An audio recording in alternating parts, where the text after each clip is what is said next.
ধর্মের সবচেয়ে বড় দুশ্মন অধর্ম নয়,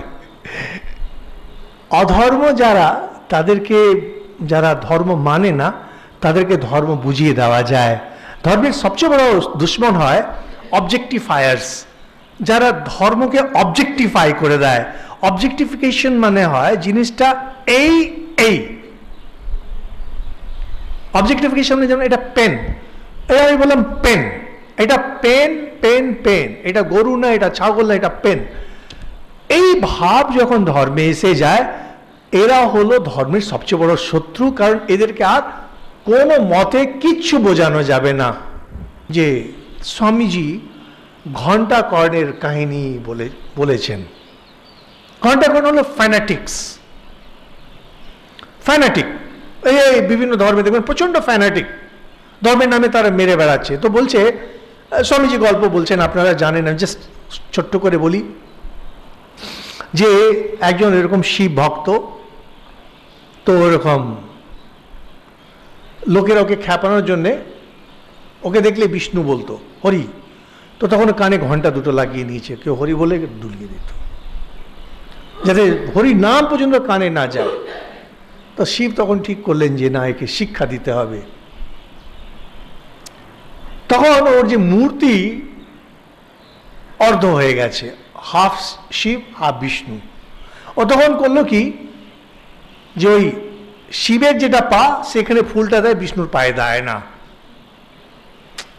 তখন তিনি জীবন্ত হয়ে যেন হয়ে গেলেন, ওপর পর্যন্ত। ওপরে তাকিয়ে দেখে যে ধূপ যেটা দিয়েছে সে ধুয়োটা দুটো নাকেই যাচ্ছে।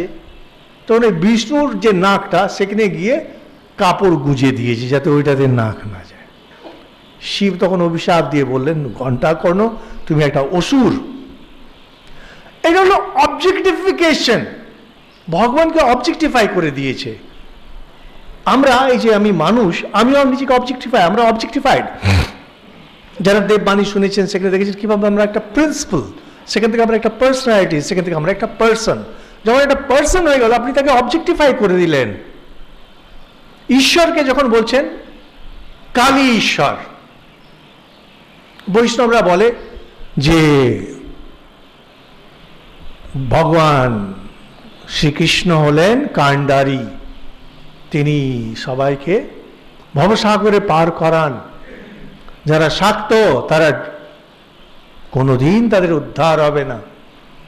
তো শাক্তরা আবার বলে, ঠাকুরই গল্প, শাক্তরা আবার বলে, হ্যাঁ আমাদের মা রাজেশ্বরী, কৃষ্ণকে তিনি চাকর রেখে দিয়েছেন ওই নৌকো চালানোর জন্যে, ও তো পারতো, ওরই করায়, কোনো সন্দেহই নেই। এগুলো হচ্ছে মতুয়া বুদ্ধি, এগুলো হচ্ছে গোঁড়ামি। এগুলো আমরা এই বড় বড় শব্দ নিয়ে আসি, কিন্তু যখন আপনি গভীরে যাবেন তখন দেখবেন প্রবলেম ওই একটা অবজেক্টিফিকেশন। ধর্মের যে কোনো জিনিসকে যদি অবজেক্টিফাই করে দেওয়া হয়, কি কি, প্রথম হলো ঈশ্বর, ঈশ্বরের যে রূপ, ঈশ্বরের যে শব্দ, এগুলোকে যখন অবজেক্টিফাই করে দেওয়া হয়, এইবার বুঝবেন যে আপনি ধর্মের, আপনি শত্রু, আপনি ঘণ্টা কর্ণ হয়ে গেলেন। কানে ঘণ্টা লাগিয়ে না, আমি এটা মানব না। এই বেশিরভাগই যে যারা এই ধর্মের নামে মার কাট, দাঙ্গা ফাসাদ, বোমা বাজি এগুলো করেছে, সব কটা হলো ঘণ্টা কর্ণের সন্তান, অসুরের সন্তান সব কটা। ধর্মকে অবজেক্টিভ, এইদিকে বলে যে নিরাকার নিরাকার নিরাকার। আরে কিসের নিরাকার? তুমি তো অবজেক্টিফাই করে দিয়েছো। তোমাদের মতো পৌত্তলিক, তোমাদের মতো যে মানে সাকার, সাকার শব্দ তো আনা উচিতই না। এ তো একবারে মূর্তি থেকে আরো মানে এমন ঘন মূর্তি করেছো যেটা বড় হাতুড়ি দিয়েও ভাঙা যাবে না। নামেই নিরাকার। আইডিয়াকে তোমরা অবজেক্টিফাই করে দিয়েছো, পার্সনিফিকেশনও করছে না, আইডিয়াকে অবজেক্টিফিকেশন করে দিচ্ছে। ঠাকুর এই জায়গাটায় যে বলছেন এই অবজেক্টিফিকেশনের বিরুদ্ধে, যে বারবার ঠাকুর বলবেন যে ঈশ্বর এটা এক, দুই, সব কিছুর পারে, আরো কত কি, এগুলো যখন পড়বেন তখন বুঝবেন একটা জিনিস, যে অবজেক্টিফিকেশন যখনই কেউ জোর দিয়ে বলে ধর্মে এটাই সত্য, বুঝবেন হয়তো সে ঠিক বলছে, কিন্তু ধর্মকে সে অবজেক্টিফাই করে দিল। ধর্মকে অবজেক্টিফাই করলো মানে ধর্মটাকে শেষ করে দিল।